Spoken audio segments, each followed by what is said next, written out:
Hi everyone, welcome to this video on indices. Now, first thing we're going to deal with is what are indices? Well, we've probably seen something like this before, like x cubed, then we've seen x squared and things like that. We did factorising and quadratic equations. The little number up here is called an index. We've maybe called it a power before, but it's also called an index. So when you have one of them, it's called an index. When you have two like this, the plural of it, plural of index, is indices. Okay, so it's like mouse and mice. Okay, so index and indices. Okay, so one index, two indices, and then there are laws that govern what we do with indices. Okay, so the first one we're going to look at is this one here. It looks really complex, but let's break it down with an example. So we'll go over it first of all. It says a to the power m multiplied by a to the power n is equal to a to the power m plus n, which basically means when we multiply indices together, we add together the powers. Okay? So, let us look at this example here. So we've got x cubed multiplied by x to the power 4. Alright? Now, the answer to this one, I'm going to tell you the answer first and then we're going to break down why that is. Okay? The answer to this one is going to be x to the power 7. Now you might have already worked this out because you've went, well, m and n, and we're going to add those two together, and 3 and 4 is 7. That's fine, but how does this actually work in practice? Okay, so let's look at that. Right, so if we've got x cubed, that means x times x times x.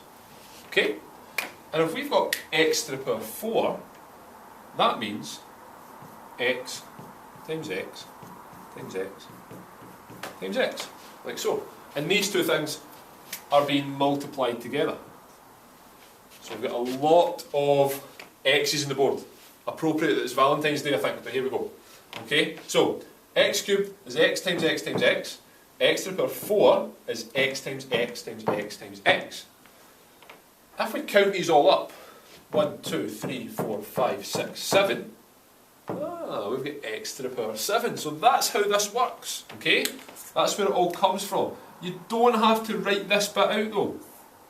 Okay, all you have to do is kind of understand what's going on. The important thing is that these variables, these letters are the same. Okay, so they're both x's. You can see they're both a's here. The powers can be different, the indices can be different, but the letters here have to be the same. Okay, let's look at another example. So a to the power 5 times a to the power 2. Straight away we know the answer. 5 add 2. 5 plus 2. So the answer is going to be a to the power 7 again. Okay, it's not always 7. That's just an unintentional coincidence by me then. Okay, so a to the power 5. Let's look at that. We'll do that one in green. So that's going to be a times a times a. 1, 2, 3, 4, 5. Okay, so a to the power 5 multiplied by a cubed. We've got a lot of pens today. Multiplied by a, sorry, not cubed, I said cubed, squared. So a times a. Okay, so how does this work again? We're basically just simplifying it, alright? Because we've got a to the power 5 times a squared, which is to the power 2. So it's a to the power 5, 1, 2, 3, 4, 5, and then the 2, 6, 7. So it becomes a to the power 7. Could not be simpler. As long as you can add numbers together, then you can do this. But this bit here, this whole big long piece, you don't have to write that out. All I want you to be able to do is understand what's going on. So know that what a power does, what an index does, like this here, x cubed, that's saying x times x times x. Okay, x squared is saying x times x. X to the power 4 is x times x times x times x. Okay, when we put these things together, we just add the powers up. Okay, let's look at subtraction. Oh, no, not subtraction, division, but it is subtraction of the powers, that is. So, we have a to the power m divided by a to the power n. So we're doing the opposite this time. Instead of multiplying them together, we are dividing them, and what we do is we subtract the powers. So let's look at an example. We have x to the power 4 divided by x to the power 3 this time. So instead of jumping straight into the answer, I'm going to refer to something that we've just looked at quite recently, or you might have looked at quite recently, which is algebraic fractions. If you're not sure, you can go back and look at the video for that. Okay. If you look at x to the power 4, we have x times x times x times x is x to the power 4. Okay, x to the power 3 is going to be, I'm going to divide these, x to the power 3 is going to be x times x times x. Now, thinking back to what we did before, remember, if you have a product on the top and a product on the bottom, you can be multiplying on the top line and multiplying on the bottom line. The same terms, same variables, we can cancel some of them out. Okay? So, if you notice here, I've got x times x times x on the top, x times x times x on the bottom. So we can actually cancel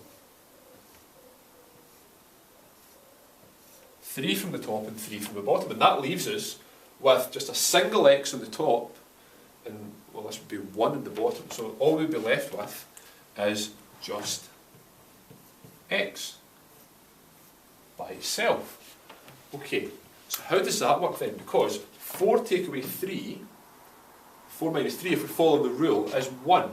So there should technically be a 1 in here, but we don't show that, we don't write that down. It's just like when we write down x or a or a variable or a letter of any kind in equations, we don't write 1x before it. Okay? It's the same with powers, we tend not to write that in. So you can just leave that out, because all that would mean is it would just mean x. X squared means x times x, and x to the power 1 just means x. Okay? C to the power 12 divided by c to the power 6. Okay, I'm not going to write out 12 c's. Alright? I'm not going to do it, because it's not going to fit in my board, it's definitely not going to fit in here. So what we're going to do is we're going to use the rule, okay? So we've got c to the power 12 divided by c to the power 6. These two letters are the same, these two variables are the same, so we can just subtract the 12 from the 6 using our rule here. Okay? So you can see m and n, 12 is on the top, take away 6 is on the bottom. So all we're going to be left with here is c to the power 6. That is our answer for that one. Okay, so remember, please rewind me, make sure you understand exactly what I'm saying, especially with this bit here. If you need to go back and look at some algebraic fractions videos, then that's absolutely fine, or revise some of that work, then that's fine to work out how this operates. But if you just remember that you're subtracting the powers when you divide, and when you multiply, you're adding the powers together. This is the reason why. I hope you understood that. Remember, subscribe to the channel, please. It means you get updates if I upload anything new. And thank you very much.